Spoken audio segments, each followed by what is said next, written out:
हो, लेकिन फिर भी हमें अपनी बेटियों को, अपने बेटों को हर हालात के लिए तैयार करना चाहिए। लाठी डंडे चलाना तो सीखो, ये भी एक शिक्षा है। सेल्फ डिपेंड होना, आत्मनिर्भर होना, सब तरह से ये भी भारतीय शिक्षा रही है। इसलिए भगवान को सुदर्शन उठाना पड़ा। अक्रूर जी भगवान को लेकर जब गए तो भगवान गोपियों को समझाकर जब पहुंचे, अक्रूर जी ने यमुना में स्नान किया, डुबकी लगाई तो भगवान का दर्शन यमुना जी के भीतर हुआ। अक्रूर जी ऊपर देखा तो वही कृष्ण बलराम, भीतर देखे तो कृष्ण बलराम, समझ गए कि ये भगवान है।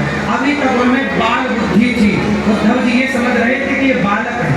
अब समझ में आया कि बालक नहीं, बालक के रूप में भगवान है। उद्धव जैसों को समझ में, अक्रूर जैसों को समझ में आ गया। अब गए मथुरा गए तो मथुरा भगवान ने जाके क्या किया, धोबी पर कृपा की। धोबी जा रहा था कंस के कपड़े लेकर, भगवान बोले मामा जी राम राम। धोबी बोले आप कौन? अरे मुझको न जाने, मैं वृंदावन को छोरा, कन्हैया नाम है।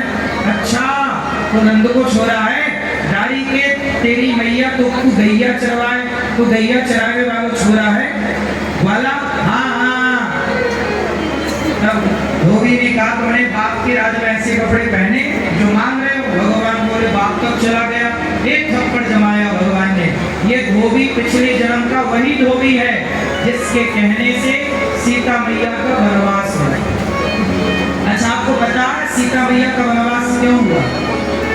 बताओ, सीता मैया को गर्भवती स्थिति में, जब सीता मैया गर्भवती थी उस स्थिति में राम ने वनवास भेजा।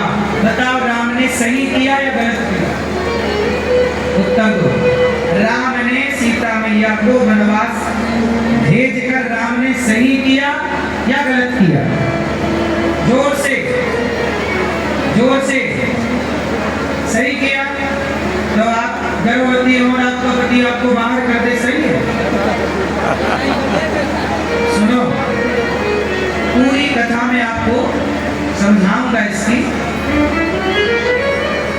सबसे पहले ये जानना बहुत जरूरी है कि सीता मैया को वनवास राम ने नहीं भेजा।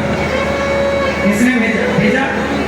राम को दिक्कत होती तो जिस दिन रावण के घर से आई थी उसी दिन राम जी त्याग देते। फिर इतने दिन साथ में रखे क्यों? गर्भवती हो गई सीता माता। इसका मतलब राम को दिक्कत नहीं है, प्रजा को दिक्कत थी, कुछ लोगों को दिक्कत थी।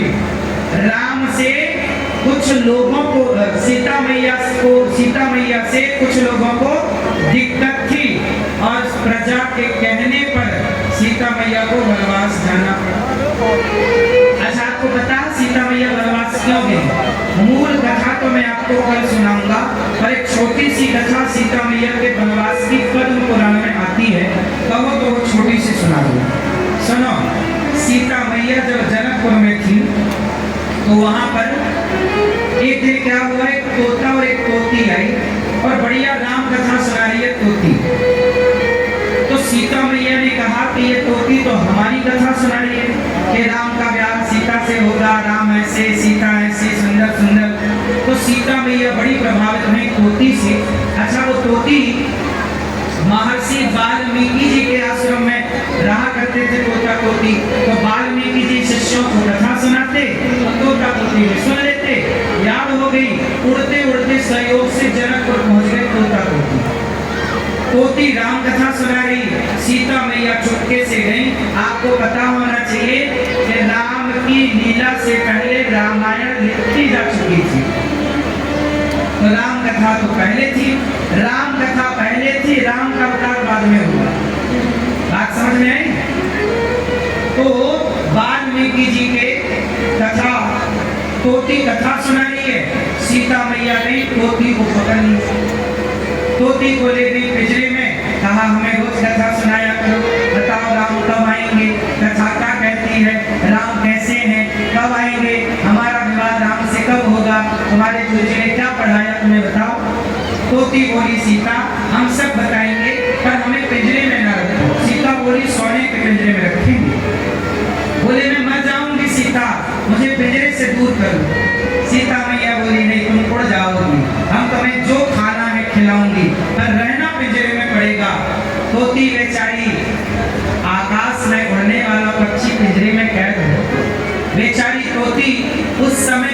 गर्भवती थी, बोली कि मुझे आसमान में उड़ने दो सीता, मेरी स्वतंत्रता न छीनो। तोती बेचारी तड़प तड़प के मर गई। तब तोती के तोते ने श्राप दे दिया। श्राप मतलब बददुआएं। श्राप क्या होता है? आप हमें एक थप्पड़ मारोगे, हमारा कोई अपराध नहीं, तो हमारे भीतर से जो बददुआएं निकलेंगी वही श्राप है। बात सही है? दुर्बल को न सताइए जाति मोटी हाय, ये हाय को ही श्राप कहते हैं। जब तोती मरी तो तोते ने कहा, सीता तूने मेरी गर्भवती पत्नी को मेरे से दूर कर दिया, जा मैं तुझे श्राप देता हूँ, जब तुम गर्भवती होगी तो तुम्हारे पति भी तुम्हें अपने से दूर कर देंगे और कारण मैं बनूंगा। वही तो था, अगले जन्म में धोबी बनकर पैदा हुआ और जिसके कहने से सीता मैया को वनवास हुआ। ये सारी कथा पद्म पुराण में लिखी है, कोई मनमुखी बात नहीं है, पद्म पुराण की ये कथा है। तो सीता मैया को श्राप मिला, इसलिए कहता हूँ कि अपने शौक के लिए पक्षियों को पिंजरे में न पालो, बल्कि पक्षियों से प्यार है तो अपने आंगन में पेड़ लगाओ, वृक्ष लगाओ, अपने आप पक्षी वहां के बैठा करेंगे, पक्षियों की सेवा होगी। पेड़ पे आप दाना पानी बांध दो, वहीं छत पे रख दो, पेड़ होगा, छत पे दाना पानी होंगे, निश्चित सैकड़ों पक्षी आएंगे। और आपको पिंजरे में बंद करके पाप से भी बच जाओगे।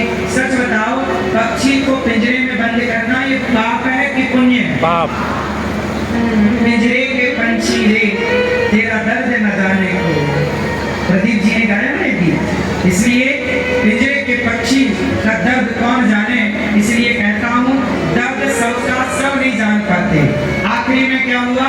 भगवान ने दर्जी पर कृपा की, सुदामा नाम के माली पर कृपा की और कुब्जा, ये कुब्जा पिछले जन्म में रावण की बहन थी। सूर्पनखा रावण के बहनी, सूर्पनखा ने राम से प्यार कर लिया। सूर्पनखा ऐसी थी जो दिख जाए सबको आई लव यू कह देती थी। राम को कह दी तुम बहुत सुंदर हो, कोसम पुरुष मौसम। लक्ष्मण जी के पास गई, आपको भी आई लव यू, आपको जो मिल रहा सबको I love you. Ram ji ने कहा इसकी नाक काटो, नाक कान काटा।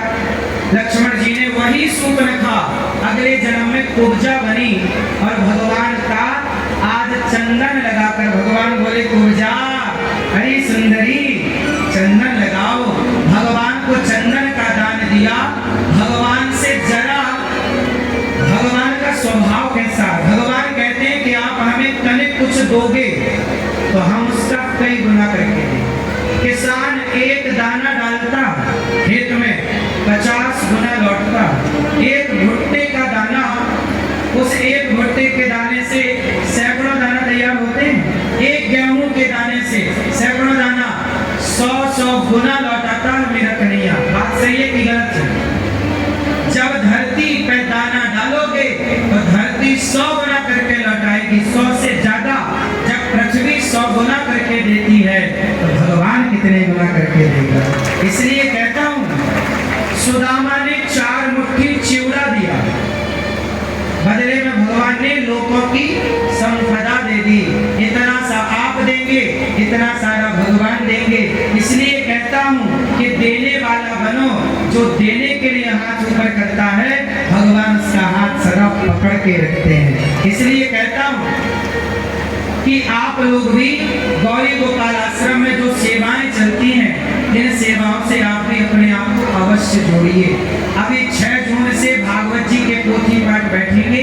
आप लोग भी अपने पितरों के लिए, पितरों की सदगति के लिए, माँ बाप के मंगल कामना के लिए भागवत जी के पोथी पाठ करा सकते हैं। आप भी आओ, भागवत सुनो। आप लोग जैसे भागवत यहाँ सुन रहे हैं ना, 7 दिन वृंदावन आकर बहुत अच्छे से आप अपने परिवार के साथ आओ, 7 दिन भागवत जी की पोथी पाठ करा के, इसी बहाने भागवत सुन के पुण्य मिलेगा। परीक्षित जी की सदगति भागवत से हुई तो हमारे पितरों की भी सदगति होगी और बच्चे इसी बहाने अच्छी बातें सुन लेंगे, संस्कार बनेगा। स्कूल कॉलेज में बच्चे जो नहीं सीख पाते वो 7 दिन की कथा में सीख जाते हैं। इसलिए भागवत सुनो और बच्चों को जोड़ो, साथ में अपने बच्चों के हाथ से थोड़ा दान कराना सिखाओ, ताकि आपके बच्चे किसी भूखे का दर्द जाने, किसी प्यासे की पीड़ा जाने। गौरी गोपाल आश्रम में जो बेसहारा वृद्ध माताएं, 305 वृद्ध माएं, आज एक माँ और आई, सवेरे में वही था आश्रम में। माँ ने कहा, बेटा हमारे बेटे ने निकाल दिया, कोई नहीं है, ना रिश्तेदार रखने को तैयार, ना पड़ोसी रखने को तैयार, ना बेटा रखने को तैयार। ऐसी एक माँ आई, मैंने कहा चलो मैं आपको रखता हूँ। रोज कोई ना कोई माँ आती है, क्या करूँ। 300 माँ पहले गौरी गोपाल आश्रम बनाए थे हम, इसलिए कि कोई जरूरतमंद बेसहारा कभी आएगी तो सेवा करेंगे। पर रोज कोई ना कोई माँ आई, व्यवस्था थी केवल 25-50 माताओं की। माताएं हो गई 100 तो व्यवस्था बढ़ाए, फिर हो गई 200 और व्यवस्था बढ़ी, हो गई माता 300 और व्यवस्था बढ़ी, अब हो गई 305। ये वो माएं हैं, रोज माएं आती हैं। हम माओ को भोजन तो देना है, रहने की व्यवस्था देना है, दवाई देना है, हर चीज उनको मिलती है उनकी जरूरत की। कहाँ से आएगा। मैं कोई बिजनेस करता नहीं, कोई व्यापार करता नहीं, सरकारी कार्यकर्ता हूँ नहीं, मैं तो आप सबका दास हूँ। आप सबसे भिक्षा मांग मांग कर वृद्ध माँ की सेवा करता हूँ। यदि आपको लगे कि आपको भी इस भिखारी का साथ देना चाहिए तो आप दे सकते हैं। मैं उन वृद्ध माँओं के लिए मांग रहा हूँ। और मैं पहले आपसे कहूँ कि पहले गौरी गोपाल आओ, चेक करो कि जो हम कह रहे हैं वो सत्य है कि, क्योंकि मैं झूठ का रुपया नहीं लेता। जो हम कह रहे हैं कि गौरी गोपाल आश्रम में जो माएँ हैं ना भैया, सारी माँ के कमरे में एसी लगी है। हम चाहते हैं कि माताओं को बेटों ने घर से दुत्कार दिया, घर का सुख तो मिला नहीं, अब बुढ़ापे में थोड़ा हम और आप सुख दे दें माँ, क्योंकि आखिरी है। इन माँ को थोड़ा सुख मिल जाए तो हमारी मेहनत करने से यदि 300 माँ को भोजन मिल रहा, मैं उनके पांव दबाता हूँ माँ के। कोई गौरी गोपाल में कोई जाति का अंतर नहीं है, चाहे ब्राह्मण माँ, क्षत्रिय माँ, वैश्य माँ, शूद्र माँ, मैंने किसी माँ से जाति नहीं पूछी, सबके पांव दबाकर सबका आशीर्वाद लिया। जातवाद का जो दीवार है उस दीवार को भी मैंने गिराने का प्रयास किया। जातियां व्यवस्था के लिए बनी थी, छुआछूत के लिए। मैं कोई छुआछूत की, गौरी गोपाल में कोई छुआछूत की भावना नहीं, सबको एक सा भोजन मिलता है। अमीर हो गरीब हो, एक लाइन में लग के भोजन पाते हैं सब। वृद्ध माएं, मजदूरी करने वालों की भी माएं हैं और बड़े बड़े प्रोफेसरों की भी माएं हैं, पर निःशुल्क है। मेरा हृदय मैं फाड़ कर नहीं दिखा सकता, लेकिन एक भी माँ से मैं कभी 1 रुपया नहीं लेता, 1 भी रुपया का शुल्क माताओं से नहीं लिया जाता। मैं, मेरी भुजाओं में ताकत होगी तो मैं मेहनत करके कमाऊंगा और माँओं की सेवा करूंगा। इसलिए आप भी उन माँओं के बेटा जरूर बने जिनको अपनों ने सताया। आप भी इन माँओं के लिए एक माँ को गोद ले सकते हैं। माँओं के लिए आश्रम जो बन रहा उसमें कमरे का सहयोग कर सकते हैं। अभी 10 तारीख को 2 गरीब बेटियों का विवाह है, सैकड़ों गरीब बेटियों का विवाह गौरी गोपाल से हो चुका। और आगे मेरा मन है, कोई भी बेटी, कभी भी माँ बाप आते हैं, महाराज हम गरीब हैं तो अधिक से अधिक बेटी को पलंग है, अलमारी है, कूलर है, बर्तन है, मशीनें हैं, जो सिलाई मशीन, वॉशिंग मशीन इत्यादि, ये सारा सामान देकर गरीब बेटियों को हम विदा करते हैं जो बनता है। अभी 2 बेटियों का विवाह है, आप भी कन्यादान कर सकते हैं और आप भी कन्यादान करके उन बेटियों के विवाह में सहयोगी बन सकते हैं। गौरी गोपाल आश्रम में हजारों संत भोजन करते हैं। अन्य क्षेत्र का जो सहयोग है, आप भी गौरी गोपाल में संतों के अन्य क्षेत्र से अपने आप को जोड़िए। ये देखो हजारों साधु रोज आते हैं, ये आज की तस्वीर है। हजारों साधु संत आओ, सबको पेट भर भोजन। आप भी इन संतों को अन्नदान करें और पुण्य के भागीदार बने। बेटे का जन्मदिन, अभी हमारे गिरिराज भैया जी ने कहा कि बच्चों का जन्मदिन केक काट कर नहीं, बल्कि गौरी गोपाल आकर संतों को भोजन देकर, वृद्ध माओं को भोजन देकर, भगवान की आरती उतार कर आप मनाएं। कितनी बढ़िया बात इन्होंने कही कि बच्चों का जन्मदिन आएगा तो गौरी गोपाल बाल आश्रम में संतों को आप भोजन बंटवाओगे तो उनके आशीर्वाद से आपके बच्चों की आयु लंबी होगी, तब ना दुआ होगी। माँ को जिनके बेटों ने निकाल दिया उन माँ का आशीर्वाद दिलवाओ बच्चों को, और माँ को अपनी तरफ से दूध दो, फल दो, भोजन दो कि आज हमारे बेटे का जन्मदिन, तो आज सभी वृद्ध माँ को हमारी तरफ से भोजन दिया जाएगा। ये आप नहीं करेंगे तो कौन करेगा? तो प्रिय भक्तों, आप साधु सेवा से जुड़े और एक दिन की आप संपूर्ण अन्य क्षेत्र की सेवा लें, संतों की सेवा करें।